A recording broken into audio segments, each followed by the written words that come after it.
Hey, howdy, hello, everybody. Welcome back into another session of T1A, Tier 1 Ascension, trying to help you get from that middle of the pack up to the top. Today, continuing my quest of the top fives. Today, I'm bringing you the top five wide receivers that I have on my list. Let's get into it.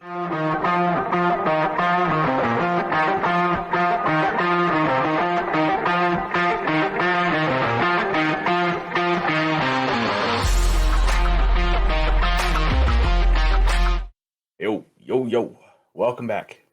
All right. If you ever get a chance, listen to that intro on headphones or with a good sound system. Bumps pretty good. But that's not what you're here for. You're here for some wide receivers. So let's get into those. Number one on my list, Jamar Chase. I know this will be a little controversial compared to what a lot of people think, but I think Jamar Chase has made his case for the number one wide receiver position.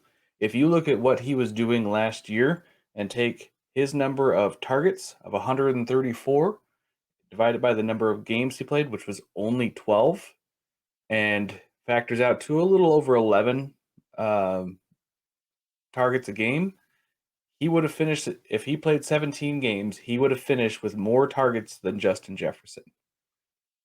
He had more touchdowns in only 12 games. He had 9 touchdowns. This guy is a touchdown magnet for Joe Burrow. They have a connection that you can't deny that went to college and now the pros. And they're both elite players, and they're going to be elite for your fantasy squad. I think this is year for Jamar Chase to overtake the number one, and I just see him being a little bit more hungry to get that number one wide receiver. I think he has a shot to make a play for the MVP of the season if he can do this by outscoring, outplaying, outreceiving, big plays, small plays, possessions at the goal line. He can do it all, and I think this is the year that he gets to show it as long as he stays healthy. But we can't predict injury. What we can predict is T. Higgins might not be there next year. Tyler Boyd might not be there next year. So it's going to be Jamar Chase. It's going to be Joe Burrow. And for me, it's going to lead to Jamar Chase being the number one receiver on the year. Number two is going to be Justin Jefferson. So he had 1,800 yards last year, only 8 receiving touchdowns. It just limits his upside of not getting those touchdowns. We don't know what we're going to get out of Kirk. We don't know what that offense is going to look like because their defense is going to be so bad. It might lead to him just seeing the same volume he's getting every year, increasing targets, everything like that. Thielen's gone. Addison's there. I think Addison draws enough attention from defenses that keeps Justin Jefferson getting the looks that he can get because they won't be able to focus on just one wide receiver. And I think Addison is going to be a good addition, but it's going to drop Justin Jefferson just that little bit to make him number two to wrap up the year. Number three. Let's bring it in from this side. Justin Jefferson is number two. We have Tyreek Hill at number three. Good old Reek, the cheetah, put up 1,700 yards last year in Miami. I know I wrote him off last year coming into the season. Like, Tua can't pass. Most of the time when you have a receiver move to a new team, they don't do great. Tyreek proved us wrong. It proved me wrong. I was wrong. Hey, I was wrong. It happens.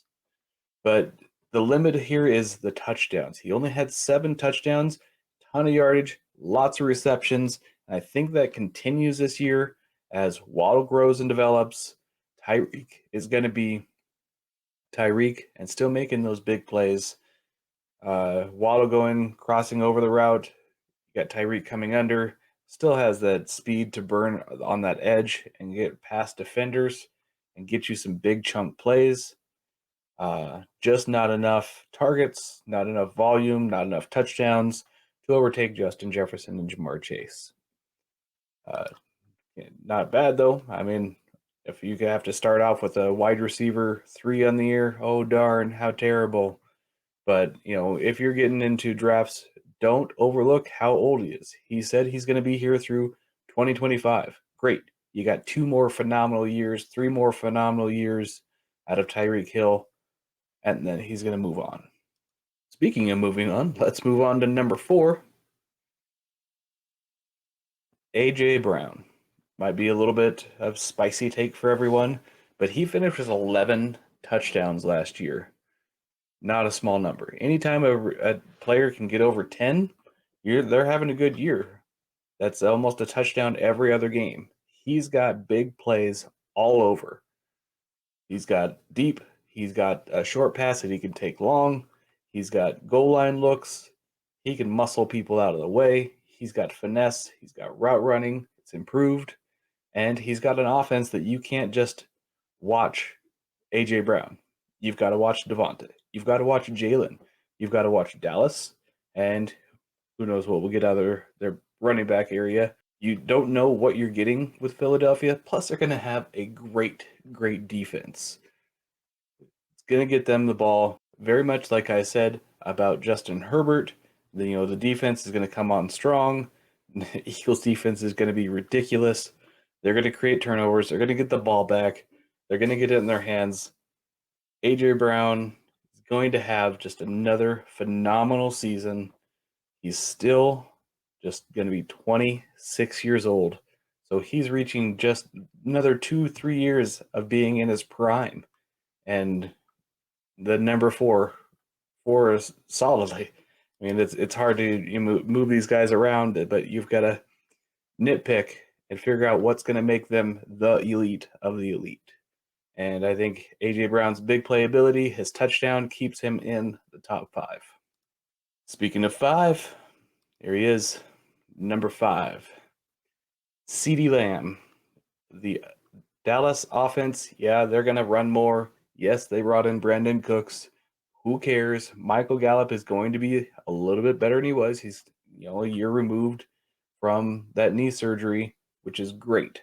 Great for CeeDee Lamb. He's still going to receive the targets that he had. He had 156 last year, 107 receptions, 9 touchdowns, and 1,359 yards. It's great. It's great, great, great. I mean, that's solid enough to be what I would project to be another great year for him and another solid season where you see him grow, develop, and take over as the wide receiver 1 for the Cowboys and a number 5, top 5 wide receiver for your squad. And he still has tons of years left to go. He's only going to be 24 this year. So 2 years behind A.J. Brown, same age as Justin Jefferson, a year older, or maybe 2 years, than Jamar Chase. You're going to have him for a while. So lock him in and enjoy the ride. Well, that's all I've got for you today. These are my top 5 wide receivers going into redraft, into Dynasty. Throw me one of those big old likes if you like it. Subscribe. Throw me a comment. Tell me where I got it right, where I got it wrong. And until next time, have a great one.